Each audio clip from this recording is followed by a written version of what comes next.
Bismillahirrahmanirrahim. Alhamdulillahirabbil wassalatu wassalamu ala asyrafil anbiya'i wal mursalin wa ala alihi wa sahbihi ajma'in. Assalamualaikum warahmatullahi wabarakatuh. Okey, insya-Allah kali ini kita akan sambung kuliah yang ke-7. Okey, kuliah yang ke-7 ni kita akan tengok berkenaan dengan dakwah dan pengurusan. Okey.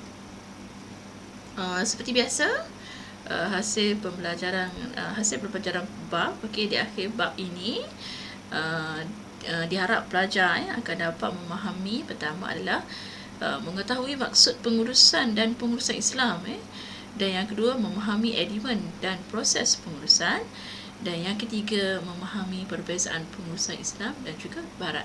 Okey, di pembelajaran bab ini kita akan tengok apakah perbezaan di antara pengurusan Islam dan juga pengurusan Barat. Okey, pertama, apakah yang dikatakan dengan pengurusan? Menurut Mahani dalam penulisannya pada tahun 2020, dia mengatakan pengurusan merupakan satu proses sosial selaras dengan perkembangan manusia dan komuniti di sekelilingnya. Falsafah pengurusan Islami pula bermaksud bertitik tolak daripada hakikat bahawa dalam Islam segala-galanya berpangkal daripada tauhid. Allah adalah satu-satunya Tuhan, satu-satunya Rabb bagi seluruh alam dan isi-isinya. Maksudnya di sini, kalau menurut Mahani, pengurusan itu bermaksud proses sosial yang selaras dengan perkembangan manusia di sekelilingnya. Maksudnya kita perlu berurusan dengan manusia, bagaimana kita nak mengurus sesuatu itu bersama-sama dengan orang sekeliling kita, macam mana kita nak berkomunikasi dengan orang sekeliling kita supaya sesuatu itu dapat diuruskan dengan baik. Adapun begitu, pengurusan Islam itu bermaksud pengurusan yang bertitik tolakkan mestilah ianya berpaksikan kepada tauhid. Maksudnya sistem yang kita aturkan itu, sistem pengurusan yang dibuat itu mestilah berpaksikan kepada tauhid dan Allah adalah satu-satunya Tuhan. Maksud itu perbezaan awal. Kalau kita nak tengok secara awalnya, perbezaan pengurusan biasa konvensional dan juga pengurusan Islam. Okey. Elemen pertama yang perlu ada di dalam pengurusan secara umum, yang pertama mestilah, bila kita sebut tentang pengurusan, yang pertama ialah mestilah adanya seorang pengurus. Siapakah pengurus ni? Pengurus merupakan seseorang yang berkebolehan, berkemahiran, berpengetahuan dalam bidang pengurusan dan juga berpengalaman. Maksudnya, bila kita sebut seorang pengurus ni, mestilah seorang yang mempunyai kemahiran dalam bidang pengurusan, dan juga mempunyai pengetahuan, dan yang paling utama dia mempunyai pengalaman dalam menguruskan pengurusan di dalam sebuah organisasi. Mana-mana organisasi lah. Yang kedua, organisasi bermaksud, bila kita sebut elemen kedua dalam pengurusan adalah organisasi. Organisasi bermaksud dalam konteks sebuah organisasi, sekiranya ahli-ahli dalam sebuah organisasi bersikap negatif, maka struktur yang kemas serta terjentera tidak dapat menghasilkan objektif pengurusan yang hendak dicapai. Okey, ini penting. Dalam organisasi itu mestilah ada sistem pengurusan yang baik, di mana dia mesti mewujudkan satu environment yang berbentuk positif. Macam di sini disebut, sekiranya ada organisasi tetap ada jentera maksudnya staf-staf di dalam organisasi tersebutlah, mereka-mereka dalam organisasi tersebut sekiranya tidak bersikap merasai suasana positif tapi dikuasai dengan suasana negatif, maka organisasi tersebut apa yang nak dicapai dalam pengurusan organisasi tersebut tidak akan tercapai lah. Maksudnya dalam organisasi ni pentingnya ada elemen-elemen ataupun surrounding yang dibentuk oleh pengurus dengan surrounding yang positif. Di situlah kita perlukan yang tadi disebut sebagai pengurus yang berkemahiran, yang berpengetahuan dan juga berpengalaman. Okey. Yang ketiga, elemen yang perlu dilihat juga dalam sesebuah pengurusan ini adalah tata cara ataupun garis panduan pengurusan. Bagaimana pengurusan itu dilakukan dalam sesebuah organisasi. Membantu tata cara dan garis panduan ini penting. Maksudnya apakah etika, apakah standard yang digunakan oleh sesebuah organisasi tersebut dalam standard pengurusan yang di-apply ataupun dipraktikkan oleh pengurus dalam organisasinya. Maksudnya mesti ada pengurusan yang baik. Organisasi yang mengamalkan pengurusan yang baik adalah lahir daripada pengurus yang mempunyai tata cara atau garis panduan pengurusan yang baik bagi organisasi dia. Kerana apa?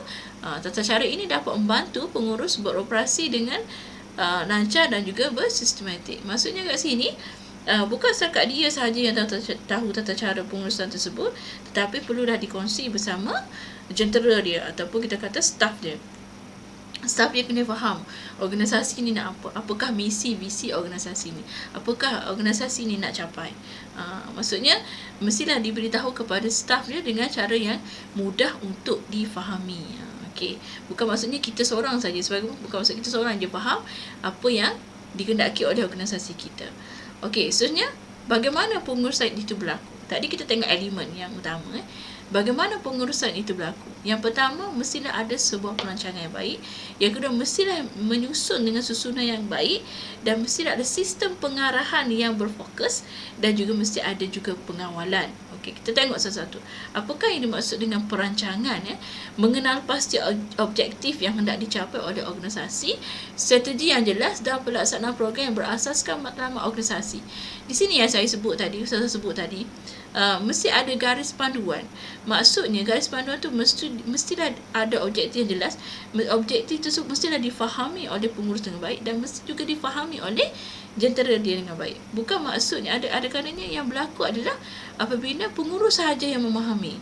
Maksudnya barisan pengurusan tertinggi sahaja yang memahami, tetapi tidak difahami, tidak dihayati oleh orang bawahannya.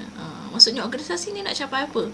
Apa sebenarnya objektif yang nak dicapai oleh organisasi? Maksudnya kat situ perancangan dia mestilah jelas di mana objektif yang nak dicapai itu mesti difahami secara bersama. Yang kedua, penyusunan. Proses penyusunan menyebabkan kerja menstruktur organisasi dan penjawatan. Proses bagi contohlah, kalau sebuah organisasi itu dia mesti sebagai contoh KIA lah organisasi dia mesti ada satu proses penyusunan penjawatan yang bersistematik. Maksudnya kalau sebagai contoh, okey, untuk tenaga akademik berapa orang yang diperlukan untuk setahun, untuk tenaga pengurusan berapa orang, dan bagaimana rotation itu berlaku. Maksudnya dia kata kena disusun dengan baik mengikut keutamaan yang, maksudnya proses pengenalan pekerja ni kita tak boleh ambil. Contohnya, hari ni nak ambil 3 orang, tak boleh. Dia mesti melihat juga unjuran keuangan syarikat dan juga dia juga unjuran keperluan sesebuah organisasi tersebut. Okey, dalam pengurusan juga ada elemen pengarahan. Pengarahan merupakan fungsi penting untuk memastikan aktiviti organisasi yang dirancang berjalan lancar dan sempurna. Maksudnya ahli pemikir dan ada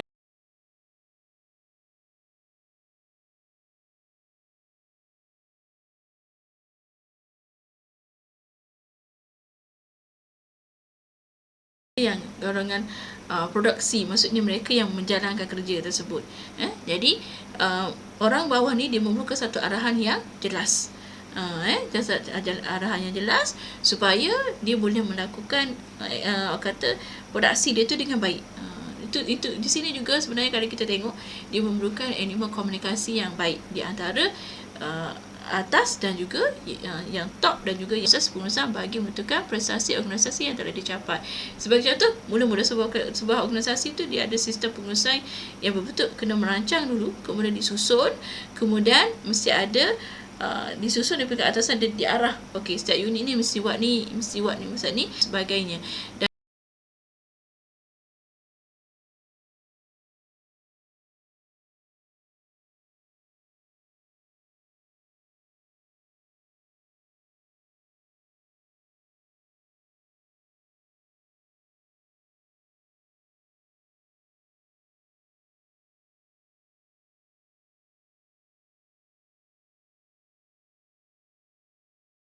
Dan kita ada bahagian tertinggi yang memikirkan peran strategik apa yang kita mahu daripada pelajar, dan kita di setiap program itu ada ketua program yang akan merancang tentang bagaimana sebenarnya kalau pelajar diploma ni apa yang kita nak dia capai, apakah hasil yang kita nak daripada pelajar ni supaya dia jadi sebagai pakar dalam bidang apa.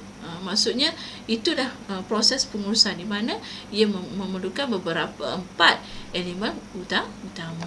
Okey, so saya tengok lagi. Okey, kita sentuh kepada pengurusan Islam. Apakah yang dimaksudkan dalam pengurusan? Tadi kita tengok secara umum. Elemen dalam pengurusan mesti ada pengurus dan sebagainya, kan? Dan kita tengok prosesnya bagaimana. Dan ini kita tengok secara khusus apakah yang dimaksudkan dengan pengurusan Islam. Okey, menurut Ahmad Ibrahim Abu Sin dari 2001, dia kata pengurusan Islam bermaksud satu proses menggunakan kemahiran kepakaran dengan menggunakan sumber alam, kemudian Allah serta berpandukan prinsip Islam. Sebenarnya kalau kita nak tengok secara teori, memang mungkin sebenarnya secara amalinya, macam kita tengok yang tadi, definisi yang pertama, dia mesti berasaskan kembali kepada tauhid Allah dan melihat nilai-nilai. Cuma yang bezanya Ahmad Ibrahim kata dia menggunakan sumber yang Allah jadikan di dunia ni, sumber alam yang dijadikan digunakan, diuruskan, berpandukan prinsip-prinsip Islam. Maksudnya tidak bercanggah dengan fitrah dan juga tidak bercanggah dengan persyariatan Islam yang telah digariskan dengan oleh Allah Subhanahu Wa Taala. Sebagai contoh, kita pergi kepada section produk halal. Sebagai contoh, menghasilkan sesuatu produk dengan menggunakan sumber alam. Contohnya dia adalah sebuah syarikat yang menghasilkan sesuatu produk, satu produk yang menggunakan sumber alam, tetapi produk yang dihasilkan itu mestilah tidak menyalahi syariat. Maksudnya bukan menggunakan bahan yang haram, yang tidak halal, malah yang bersama dia menjaga alam sekitar. Maksudnya itu yang dimaksudkan kita mengurus sesuatu pengurusan tu, syarikat itu mengeluarkan suatu produk itu yang tidak, satu dia menggunakan sumber alam, yang kedua adalah dia tidak melanggar syariat Islam. Itu kita panggil sebagai pengurusan Islam. Adapun Rasid bersama kawan-kawan mengatakan pengurusan Islam bermaksud pengembangan tenaga dan sumber melalui perancangan, arahan dan kawalan yang telah ditetapkan organisasi dan berlandaskan prinsip Islam. Dia kata merancang semua sumber di dalam organisasi tersebut berlandaskan prinsip Islam. Dia memastikan, sebagai contoh, keuntungan yang dapat tersebut mestilah memberi keuntungan yang bersama, mestilah ada unsur sedekah, mestilah ada unsur takaful, membantu di antara satu sama lain, mestilah ada unsur bersih daripada riba, mestilah ada unsur bersih daripada masalah integriti seperti rasuah dan sebagainya. Itu maksudnya adalah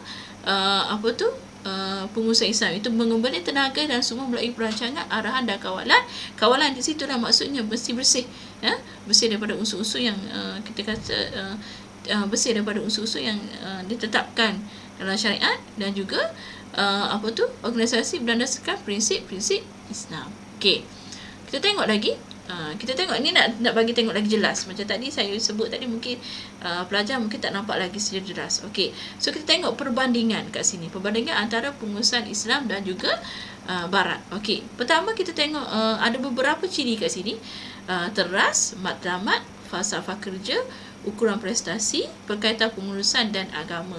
Okey, so kita tengok berdasarkan ciri yang pertama, teras. Apakah perbezaan pengurusan Islam dan pengurusan Barat menurut ciri-ciri teras dia? Okey, kalau pengurusan Islam, teras dia mestilah berdasarkan tauhid yang menekankan aspek keseimbangan dunia dan akhirat. Sebab pengurusan Islam dia mesti balance dunia dan juga akhirat, tapi tujuannya adalah satu, mesti kembali kepada tauhid, mengesahkan Allah, mesti kembali kepada mengagungkan Allah. Apa yang dua adalah kerana Allah, apa yang dua tidak bercanggah dengan apa yang diperintahkan Allah Subhanahu Wa Taala. Adapun pengurusan Barat tidak berteras ke agama. Dia tidak ada satu teras, sandaran. malahan bersifat dualism yang sentiasa bergantung kepada dorongan suasana dan tuntutan semasa. Kalau kita tengok pengusaha barat ni, dia tidak ada satu kita kata satu prinsip, maksud satu etika, tidak ada. Asalkan dia boleh buat benda tu sehingga kan dia tak kira benda tu halal atau haram, asalkan benda tu contohlah, okey, hari ni kita berniaga, okey, sekarang ni hari ni kita tengok ada unsur-unsur yang kepada riba dan juga unsur-unsur kepada kata perkara yang tidak jelas dalam kewangan, itu boleh memberikan keuntungan. So dia pergi ke situ. Kalau kita tak, walaupun ada ruang-ruang yang memberi keuntungan, tetapi ruang-ruang tersebut adalah kata bertentangan dengan syariat, kita tak boleh. Sebab asas kita nak cari untung macam mana pun, mestilah balik kepada yang tadi tu, pada agama, apa yang agama suruh dan apa yang agama larang. Tapi kalau barat, dia tidak. Lagi mana ada untung, mana ada lubang, mana ada ruang, kita ikut. Tak kira benda tu halal ataupun haram. Okey, matlamat. Matlamat keuntungan dan tanggungjawab sosial. Kalau pengusaha Islam, keuntungan dan tanggungjawab sosial yang membawa kepada kebaikan kebaikan kepada hidup individu, organisasi dan negara.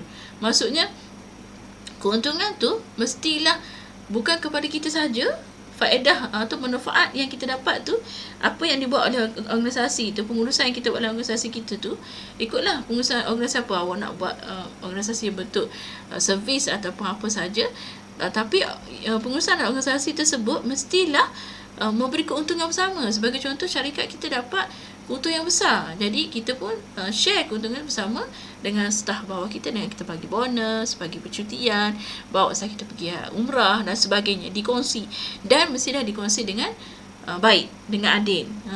Okey, adapun kata kalau khususnya lebih pada tanggungjawab sosial lah. Adapun pengusaha barat memaksimalkan keuntungan untuk kebaikan diri, organisasi serta negara dari sudut kebendaan dan kerjasama semata. Maksudnya bila dia dapat satu keuntungan tu, dia akan cari lagi keuntungan, cari lagi. Maksudnya benda tu tidak dikongsi, secara dia akan cari juga keuntungan tu secara maksimum. Sebab dalam pemikiran dia, duit itu adalah segala-galanya, keuntungan itu adalah segala-galanya. Dia berbeza dengan Islam. Matlamat kita bukan begitu. Kita dapat satu keuntungan, mencukupi keperluan kita, kita mencukupi keperluan orang lain. Maksudnya tanggungjawab bersama. Adapun barat, masih yang ada perlu digandakan lagi. Itu maksudnya pengusaha barat. Falsafah kerja kita juga berbeza dengan pengusaha barat. Kalau Islam berlandaskan niat yang ikhlas dan menjadikan kerja satu ibadah. Kita bekerja bukan sahaja untuk mendapat keuntungan, tapi ia adalah satu ibadah. Mendapat keuntungan di dunia dan juga di akhirat. Supaya kita bekerja, kita tidak fikir bekerja. Maksudnya kita bekerja, ada rezeki, alhamdulillah, dan kita bekerja juga untuk mendapat kata faedah di akhirat. Adapun pengusaha barat bekerja untuk mendapat kepuasan benda, kehidupan dan diri. Maksud bila dapat duit boleh enjoy dan sebagainya. Itu bentuk falsafah kerja barat. Kalau tengok sini pun dah dapat tengok perbezaan di antara pengurusan Islam dan juga pengurusan barat. Okey. Seterusnya, dari segi ukuran prestasi. Ukuran prestasi, kalau pengusaha Islam, bagaimana kita mengukur prestasi staf kita, bagaimana kita mengukur prestasi kedudukan organisasi kita, bagaimana kita mengukur prestasi kerja kita, berdasarkan dimensi ekonomi, kerohanian dan juga tanggungjawab sosial mengikut prinsip Islam, iaitu amanah, syura dan juga adil. Maksudnya prestasi kalau di dalam pengusaha Islam bukan saja dilihat kepada kuantiti penghasilan, bukan saja dilihat kepada kualiti pemikiran, tapi dilihat juga kepada kualiti rohani. Kalaulah syarikat kita sebuah syarikat, organisasi kita organisasi yang gah, tetapi dari segi pengisian rohani staf kita adalah kurang, sebagai contoh staf punya staf yang berakhlak tidak elok, ada masalah gangguan seksual bersama sesama staf di dalam menggunakan sistem riba, ada benda-benda yang bercanggah dengan Islam dan sebagainya. Itu bukanlah pengurusan yang dianjurkan di dalam Islam. Adapun pengurusan Islam adalah pengurusan yang mementingkan juga kualiti, naiknya produktiviti sesebuah staf, mesti naik juga kualiti kerohanian dalam sesebuah bagi sesebuah staf di dalam sesebuah organisasi. Adapun pengusaha barat dan misi ekonomi dan kemudian tanpa mengambil kira nilai kerohanian dan tanggungjawab dalam prosesi bunga. Okey, tidak ada. Maksudnya menikam dari belakang ni biasa. Asal aku dapat untung. Menjatuhkan orang lain itu biasa. Asalkan mendapat untung. Sedangkan di dalam Islam tidak begitu. Sama-sama membantu. Okey, berkaitan pengurusan dengan agama. Okey. Saya nak tambah sikit lagi, aku tak frustasi. Dalam kita menilai staf kita, kena tengok juga elemen-elemen lain. Walaupun dia tidak cekap dalam beberapa usaha kerja, tetapi mungkin dia adalah seorang yang mempunyai syakhsiah yang baik bersama staf, banyak menolong. Itu kita boleh ambil kira juga. Okey, berkaitan pengurusan dengan agama, terikat dengan hukum hakam, sebut tadi hukum hakam, terutama dalam membuat keputusan dan membentuk budaya masyarakat melalui hubungan dengan Allah. Kita memang terikat. Nak buat apa-apa, panduan kita adalah syariah Islamiah tadi. Pengusaha barat tidak ada kaitan langsung dengan hukum hakam. Maksudnya bebas untuk mencampur adukkan benda-benda yang halal dan juga yang haram, kerana agama menurut mereka hanyalah urusan peribadi yang terhad dan tidak boleh menjaga urusan kedua lain. Dia kata, you nak pilih agama lain, itu urusan peribadi you. Jangan masuk dalam organisasi. Maksudnya apa yang diamalkan agama you tak boleh nak diamalkan di dalam organisasi. Dia terhad kepada individu. Sedangkan kita kalau organisasi Islam, mesti berkait dengan agama Islam. Pengusaha kewangan, muamalah bersama staf, macam mana? Di situ pun ada unsur akhlak dan sebagainya. Pengusaha kewangan macam mana? Mesti ada unsur, kita panggil dalam, kalau kita belajar fiqh muamalah, mesti dah benda tu bersih daripada unsur-unsur riba dan sebagainya. Mesti dah ada integriti, tidak ada unsur-unsur rasuah, tikam-menikam dan sebagainya. Mesti ada sifat tanggungjawab bersama. Itu bezanya di antara pengurusan Islam dan juga pengurusan barat. Jadi ini adalah beberapa ciri-ciri yang boleh menjadi rujukan belajar lah berkenaan dengan perbezaan di antara pengurusan Islam dan barat. Okey.